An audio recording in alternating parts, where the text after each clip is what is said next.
Hello pet parents, ಎಲ್ಲರೂ ಹೆಂಗಿದ್ದೀರಾ? ನಿಮ್ಮ ನಾಯಿನ 5 ನಿಮಿಷ ಕೂಡ ಬಿಟ್ಟು ನೀವು ಅಂಗಡಿಗೂ ಹೋಗೋಕ್ಕಾಗ್ತಾ ಇಲ್ವಾ? ಅಥವಾ ಯಾವುದೋ ಒಂದು ಮದುವೆ ರಿಸೆಪ್ಷನ್ ಇದೆ ಅಂದರೆ ಹೋಗೋಕ್ಕಾಗ್ತಾ ಇಲ್ವಾ? ವಿಪರೀತ ಬೊಗಳ್ತಾ ಇದೆಯಾ? ಮನೆಯಲ್ಲಿರೋ ಐಟಮ್ಸ್ನೆಲ್ಲ ಕಚ್ಚಾಗ್ತಾ ಇದೆಯಾ? ಸೋಫಾ ಕಚ್ಚಾಗ್ತಾ ಇದೆಯಾ? ಚಪ್ಪಲಿ ಕಚ್ಚಾಗ್ತಾ ಇದೆಯಾ? ಅಥವಾ ನೀವು ಬರೋವರೆಗೂ ನಿಮ್ಮ ಬಾಗ್ಲ ಹತ್ರನೇ ಕಾಯ್ಕೊಂಡು ಕೂತಿದ್ಯಾ? ಪಕ್ಕದ ಮನೆ ಹೇಳ್ತಿದ್ದಾರೆ ನಾಯಿ ತುಂಬ ಬೊಗಳ್ತಾ ಇತ್ತು ಅಂತ. ಏನು ಮಾಡಬೇಕು? Welcome back. ಎಲ್ರಿಗೂ ಮತ್ತೊಮ್ಮೆ ನಮ್ಮ ಚಾನಲ್ಗೆ ಸ್ವಾಗತ. ಬನ್ನಿ, ಇವತ್ತು ಸಪ್ರೇಷನ್ ಆಂಗ್ಸೈಟಿ ಅನ್ನೋ ವಿಷಯನ ಹೆಂಗ್ ಸರಿ ಮಾಡಬೇಕು ಅಂತ ನೋಡೋಣ. ಇನ್ನೂ ಯಾರಾದರೂ ನಮ್ಮ ಚಾನಲ್ನ ಸಬ್ಸ್ಕ್ರೈಬ್ ಮಾಡಿಲ್ಲ ಅಂದರೆ ಸಬ್ಸ್ಕ್ರೈಬ್ ಮಾಡಿ, ಲೈಕ್ ಮಾಡಿ, ನಿಮ್ಮ ಸ್ನೇಹಿತರುಗಳ ಜೊತೆಲಿ ಶೇರ್ ಮಾಡಿ. ಆಮೇಲೆ ಇನ್ನೂ ಒಂದು ಬಹಳ ಇಂಪಾರ್ಟೆಂಟ್ ಅನೌನ್ಸ್ಮೆಂಟ್ ಏನು ಅಂತಂದರೆ, ಈಗ ನಾನು ಬ್ಯಾಕ್ ಟು ಬ್ಯಾಕ್ ವಿಡಿಯೋ ಮಾಡ್ತಾ ಇದ್ದೀನಿ. ನಿಮ್ಗೆಲ್ರಿಗೂ ಪೇರೆಂಟ್ಸ್ಗೆ ಆ ವಿಷಯ ತಗೊಂಡು ಅದನ್ನು ನೀವು ಅಪ್ಲೈ ಮಾಡಿ ರಿಸಲ್ಟ್ಸ್ ನೋಡೋಕ್ಕಿಂತ ಮುಂಚೆನೇ ನಂದು ಬ್ಯಾಕ್ ಟು ಬ್ಯಾಕ್ ವಿಡಿಯೋ ಬರ್ತಾ ಇರೋದ್ರಿಂದ ಸ್ವಲ್ಪ ಹಿಂಸೆ ಆಗ್ತಾ ಇದೆ ಅಂತ 1-2-3 ಜನ ವ್ಯೂವರ್ಸ್ ಹೇಳಿದ್ದಾರೆ. ಸೊ ಹಂಗಾಗಿ ನಾನೇನು ಮಾಡ್ತಾ ಇದ್ದೀನಿ ಅಂದರೆ, ಇವತ್ತಿಂದ ಪ್ರತಿ ಭಾನುವಾರ ನಿಮ್ಗೊಂದು ಬೆಳಗ್ಗೆ ಒಂದು 10:30-11 ಗಂಟೆ ಒಳಗಡೆ ಒಂದು ವಿಡಿಯೋನ ಅಪ್ಲೋಡ್ ಮಾಡಬೇಕು ಅಂತ ಅಂದ್ಕೊಂಡಿದ್ದೀನಿ. ಯಾಕೆ ಅಂದರೆ, ನೀವೀಗ ನಾನು ಹೇಳಿರೋಂಥ ಇನ್ಫಾರ್ಮೇಷನ್ ತಗೊಂಡು ಅದನ್ನು ನೀವು ಅಪ್ಲೈ ಮಾಡಿ, ಹೌದು ನಮಗಿದು ಕೆಲಸ ಮಾಡ್ತಾ ಇದೆ ಅಥವಾ ಕೆಲಸ ಮಾಡ್ತಾ ಇಲ್ಲ ಅಂತ ಡೌಟ್ ಕೇಳೋಕ್ಕಾದ್ರೂ ನಿಮ್ಗೆ ಸ್ವಲ್ಪ ಸಮಯ ಬೇಕು. ಹಂಗಾಗಿ ನಾನು ಇನ್ಮೇಲೆ ಪ್ರತಿ ಭಾನುವಾರ ಒಂದೊಂದು ವಿಡಿಯೋನ ರಿಲೀಸ್ ಮಾಡ್ತೀನಿ. ದಯವಿಟ್ಟು ಇದೇ ಥರ ನಮ್ಮನ್ನು ಸಪೋರ್ಟ್ ಮಾಡಿ. Thank you so much. ಮತ್ತೊಮ್ಮೆ ಎಲ್ರಿಗೂ ಸ್ವಾಗತ. If you are lucky, a dog will come into your life, steal your heart, and change everything. ಅಂಗಡಿಗೆ ಹೋಗ್ತಾ ಇದೆ, ಬರೀ ಒಂದು 2 ನಿಮಿಷ ಅಂಗಡಿಗೆ ಹೋಗ್ತಾ ಇದ್ದೀರಾ ಅಂದ್ರೂ ಪೆಟ್ಟು ಅಲ್ಲಿ ನಿಂತ್ಕೊಂಡು ಬಾಗಿಲ ಹತ್ರ ನಿಂತ್ಕೊಂಡು ಬೊಗಳ್ತಾ ಇರುತ್ತೆ. ಅಥವಾ ಒಂದು ಹಾಸ್ಪಿಟಲ್ಗೆ ಹೋಗ್ಬೇಕು ಅಂದರೆ ಬೊಗಳ್ತಾ ಇರುತ್ತೆ. ಒಂದು ರಿಸೆಪ್ಷನ್ಗೆ ಹೋಗ್ಬೇಕು ಅಂದರೆ ಬೊಗಳ್ತಾ ಇರುತ್ತೆ. ನೀವು ಹೋಗಿ ಬರೋವರೆಗೂ ಬಾಗಿಲ ಹತ್ರನೇ ಕಾಯ್ಕೊಂಡು ನಿಂತಿರುತ್ತೆ. ಯಾಕೆ ಈ ಸಪ್ರೇಷನ್ ಆಂಗ್ಸೈಟಿ ಅಂದರೆ ಏನು? ಸಪ್ರೇಷನ್ ಆಂಗ್ಸೈಟಿ ಅನ್ನೋದು ಇನ್ನೇನು ಅಲ್ಲ, ಹೈಲಿ ಡಿಪೆಂಡೆನ್ಸಿ ಪೇರೆಂಟ್ಸ್ ಮೇಲೆ ಪೆಟ್ಟಿರೋದು.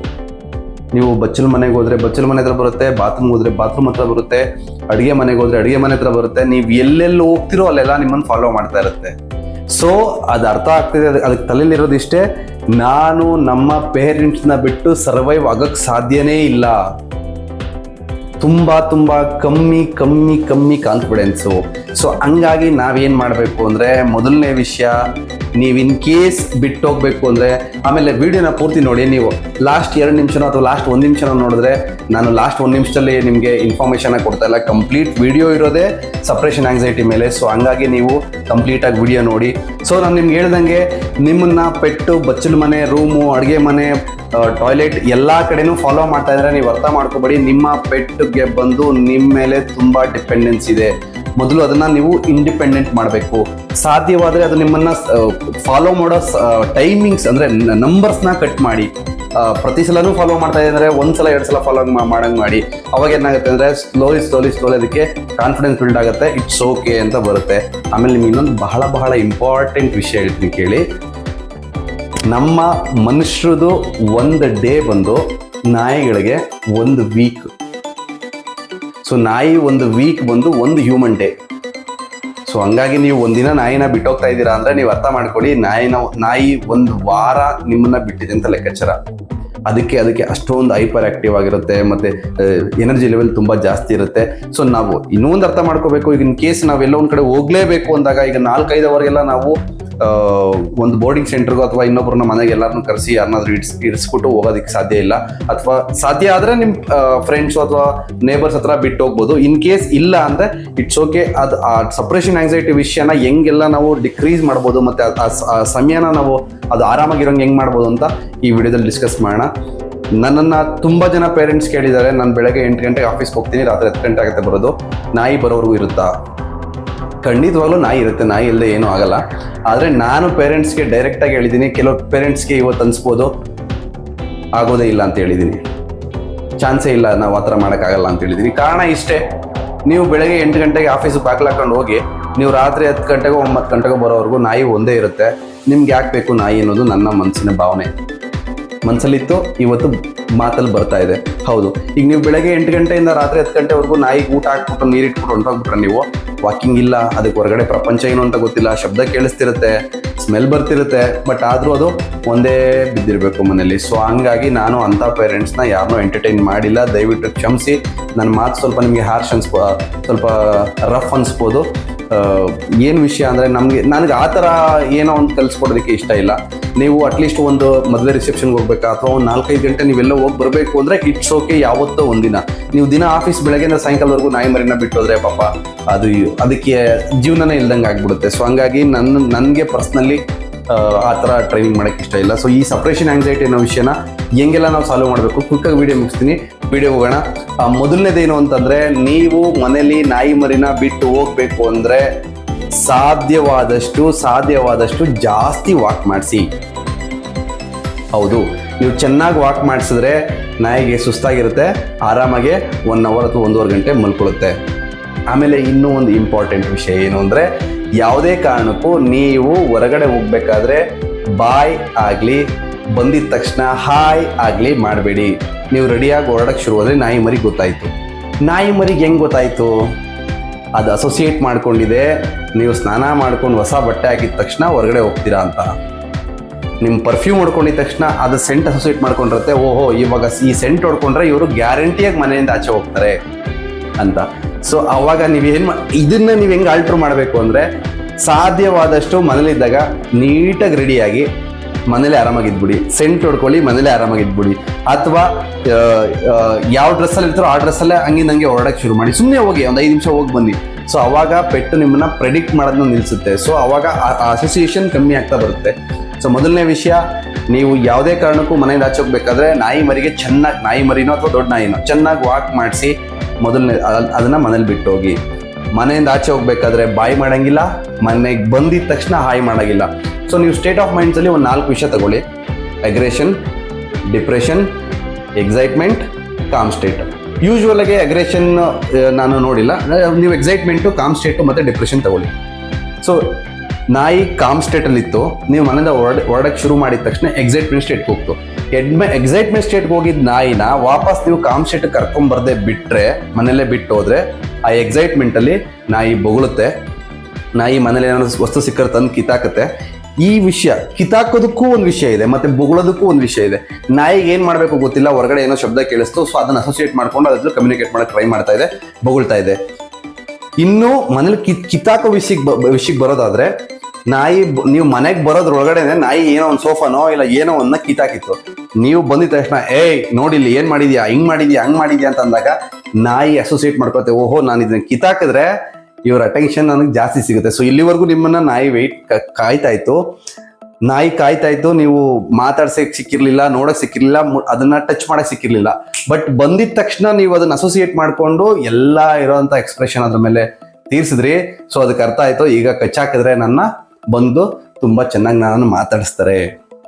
ಸೊ ಹಂಗಾಗಿ ದಯವಿಟ್ಟು ಇನ್ ಕೇಸ್ ಮನೆಗೆ ಬಂದ್ರೆ ನನ್ನನ್ನ ಕೇಳಿದ್ರೆ ಇನಿಷಿಯಲ್ 15 ಮಿನಿಟ್ಸ್, ಮೊದಲ 15 ನಿಮಿಷ ನಾಯಿನ ಮುಟ್ಲೂಬಾರ್ದು, ನೋಡ್ಲೂಬಾರ್ದು, ಮಾತಾಡಿಸ್ಲೂಬಾರ್ದು.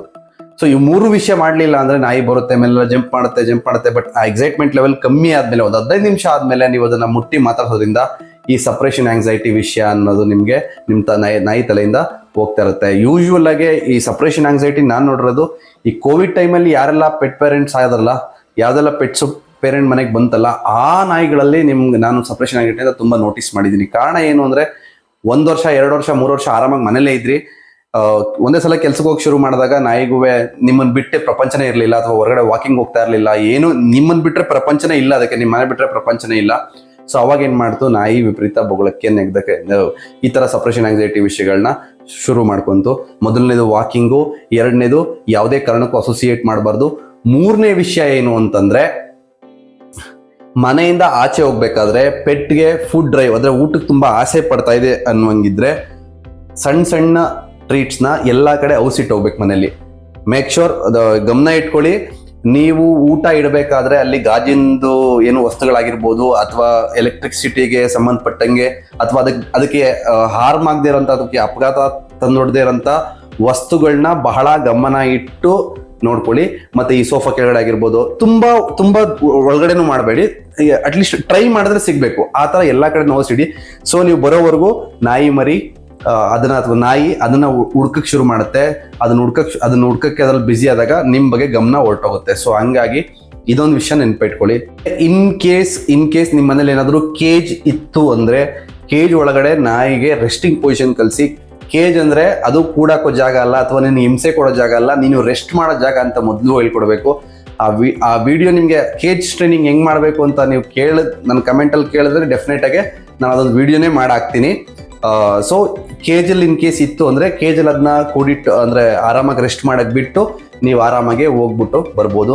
ನನ್ನ ಪರ್ಸ್ನಲ್ ರಿಕ್ವೆಸ್ಟು, ಯಾವುದೇ ಕಾರಣಕ್ಕೂ 3, 4, 5 ಗಂಟೆ ಓಕೆ, 5 ಅವರ್ ಓಕೆ, 5 ಅವರ್ಗಿಂತ ಮೇಲೆ ನೀವೇನಾದರೂ ಪೆಟ್ಸ್ನ ಡೈಲಿ ಬಿಟ್ಟು ಹೋಗ್ತೀರಾ ಅಂದರೆ ದಯವಿಟ್ಟು ನಿಮಗೆ ಪೆಟ್ ಬೇಡ. ನೀವು ಯಾವಾಗ 5 ಅವರ್ ಬಿಟ್ಟು ಹೋಗ್ಬೋದು ಅಂದರೆ ನಿಮ್ದೊಂದು ಕಾಂಪೌಂಡೆಡ್ ಏರಿಯಾ ಇದೆ, ಆರಾಮಾಗಿ ಅದು ಓಡಾಡಿಕೊಂಡು ಸುತ್ತಮುತ್ತ ನೋಡಿಕೊಂಡು ಎಲ್ಲ ಇದೆ ಅಂದರೆ ನೀವು ಬಿಟ್ಟು ಹೋಗ್ಬೋದು. ಇನ್ ಕೇಸ್ ನೀವು ಸಿಂಗಲ್ BHK ಅಥವಾ 2 BHK ಇದ್ದೀರಾ, ಬೆಳಗ್ಗೆ ಬಿಟ್ಬಿಟ್ಟು ಸಾಯಂಕಾಲ ಬರ್ತಾ ಇದ್ದೀರಾ ಅಂದರೆ ದಯವಿಟ್ಟು ನಿಮಗೆ ಪೆಟ್ಟು ಬೇಡ. ನೀವು ಆರಾಮಾಗಿ ರೋಡಲ್ಲಿ ಸಿಗೋ ನಾಯಿಗಳನ್ನ ಪ್ರೀತಿ ಮಾಡಿ ಅವಕ್ಕೆ ಖುಷಿಯಾಗಿ ಸಮಯ ಸಿಕ್ತಾಗೆಲ್ಲ ಟೈಮ್ ಸ್ಪೆಂಡ್ ಮಾಡಿ ಅದಕ್ಕೆ ಒಳ್ಳೆ ಊಟ ಕೊಡಿ, ಸಾಕು. ದಯವಿಟ್ಟು ಬೇಡ. ಯಾಕೆ ಹೇಳ್ತಾ ಇದ್ದೀನಿ ಅಂದರೆ ನಾನು ಮುಂಚೆನೇ ಹೇಳ್ದಂಗೆ ನಾಯಿಗಳಿಗೆ ನಮ್ಮ ಒಂದು ದಿನ ನಾಯಿಗೆ 1 ವಾರದ ಲೆಕ್ಕಾಚಾರ. ಸೊ ನೀವು ದಿನದಲ್ಲಿ 24 ರಾತ್ರಿ ಅಷ್ಟು ಪೂರ್ತಿ ಮಲಗಿರುತ್ತೆ, ಮತ್ತೆ ನೀವು ಬರೋದನ್ನ ಕಾಯ್ತಾ ಕೂತಿರುತ್ತೆ. ನೀವು ಬಂದಾಗ ನಿಮ್ಮನ್ನು ಎಂಟರ್ಟೈನ್ ಮಾಡೋಕ್ಕೆ 2 ಅವರ್ಸ್ ಬೆಳಗ್ಗೆ 2 ಅವರ್ಸ್ ಸಾಯಂಕಾಲ ನಿಮ್ಮನ್ನು ಎಂಟರ್ಟೈನ್ ಮಾಡೋಕ್ಕೋಸ್ಕರ ನಾಯಿ ಮರಿನ ಇಟ್ಕೊಂಡಿದ್ರೆ ದಯವಿಟ್ಟು ನಿಮಗೆ ನಾಯಿ ಮರಿ ಬೇಡ ಅಂತ ಹೇಳ್ತೀನಿ. ನೀವು ನಿಜವಾಗ್ಲೂ ನಾಯಿನ ಪ್ರೀತಿ ಮಾಡ್ತಾ ಇದ್ದೀರಾ, ಆದರೆ ನಿಮ್ಮ ಹತ್ರ ಸಮಯ ಇಲ್ಲ, ನೀವು ಏನೂ ಮಾಡೋಕ್ಕಾಗ್ತಾ ಇಲ್ಲ ಅಂದರೆ ಯಾರಿಗಾದ್ರೂ ಅಡಾಪ್ಷನ್ ಕೊಡಿ. ಅವ್ರ ಹತ್ರ ಪುರ್ಸೊತ್ತಾಗಿದ್ದಾಗ ಅವ್ರ ಮನೆಗೆ ಹೋಗಿ ಅದನ್ನು ಮಾತಾಡ್ಸ್ಕೊಳ್ಳಿ, ಬನ್ನಿ. ನಿಮ್ಮ ಹತ್ರ ಸಮಯ ಇಲ್ಲ ಅಂದರೆ ದಯವಿಟ್ಟು ಪೇರೆಂಟ್ಸ್ ಆಗಕ್ಕೆ ಅಂತ ಯೋಚನೆ ಮಾಡ್ತಾ ಇರೋರು ದಯವಿಟ್ಟು ಪೆಟ್ಸ್ನ ತಗೋಬೇಡಿ. ಇದು ಬಹಳ ಬಹಳ ಇಂಪಾರ್ಟೆಂಟು. ನನಗೆ ಗೊತ್ತು ನಿಮಗೆಲ್ಲ ಒಂಥರ ಕೆಲವ್ರಿಗೆ ತುಂಬ ಹಾರ್ಷಾಗಿ ಕೇಳಿಸ್ತಾ ಇದೆ, ಸ್ವಲ್ಪ ರೂಢಾಗಿ ಕೇಳಿಸ್ತಾ ಇದೆ ಅಂತ ಅರ್ಥ ಆಗ್ತಾ ಇದೆ, ಆದರೆ ಇದೇ ಸತ್ಯ. ಇವಾಗ ನನಗೆ ಕಮೆಂಟಲ್ಲಿ ಹೇಳ್ತಿರೋ ಅದು ಕರ್ನಾಟಕದಲ್ಲಿ ಯಾವ ಮೂಲೆ ಆಗಿದ್ರೂ ಪರವಾಗಿಲ್ಲ, ನಾನು ಬರ್ತೀನಿ. ನಿಮಗೆ ನೇರವಾಗಿ ವಿಷಯನ ಯಾವ ಥರ ಸಪ್ರೆಷನ್ ಆಂಗ್ಸೈಟಿ ಅನ್ನೋ ವಿಷಯನ ಸರಿ ಮಾಡಬೇಕು ಅಂತ ನಾನು ನಿಮಗೆ ಲೈವ್ ಡೆಮಾನ್ಸ್ಟ್ರೇಟ್ ಮಾಡಿ ತೋರಿಸ್ತೀನಿ. ಅದ್ರ ವಿಡಿಯೋನು ಅಪ್ಲೋಡ್ ಮಾಡ್ತೀನಿ. ಸೊ ಯಾರೆಲ್ಲ ಸಪ್ರೆಷನ್ ಆಂಗ್ಸೈಟಿ ಬಗ್ಗೆ ಏನಾದರೂ ಸ್ವಲ್ಪ ತಿಳ್ಕೊಬೇಕು ಅಂದ್ಕೊಂಡಿರೋರು ಈ ವಿಡಿಯೋ ನೋಡಿ. ಈ ವಿಡಿಯೋ ನೋಡಿನೂ ನಮಗೆ ಇದು ವರ್ಕ್ ಆಗ್ತಿಲ್ಲ ಅನ್ನೋರು ಕಮೆಂಟ್ ಸೆಕ್ಷನಲ್ಲಿ ಹೇಳಿ, ನಾನೇ ಖುದ್ದಾಗಿ ಬರ್ತೀನಿ ನಿಮ್ಮ ಮನೆಗೆ ಬಂದು ಲೈವ್ ಡೆಮಾನ್ಸ್ಟ್ರೇಟ್ ಮಾಡಿ ಯಾವ ಥರ ಸಪ್ರೆಷನ್ ಆಂಗ್ಸೈಟಿನ ತೆಗಿಬೇಕು ಅಂತ ಹೇಳ್ಕೊಡ್ತೀನಿ. Thank you so much. ಎಲ್ರಿಗೂ ನಮ್ಮ ಚಾನಲ್ನ ಲೈಕ್ ಮಾಡಿ, ಶೇರ್ ಮಾಡಿ, ಸಬ್ಸ್ಕ್ರೈಬ್ ಮಾಡಿ. Thank you so much. Bye.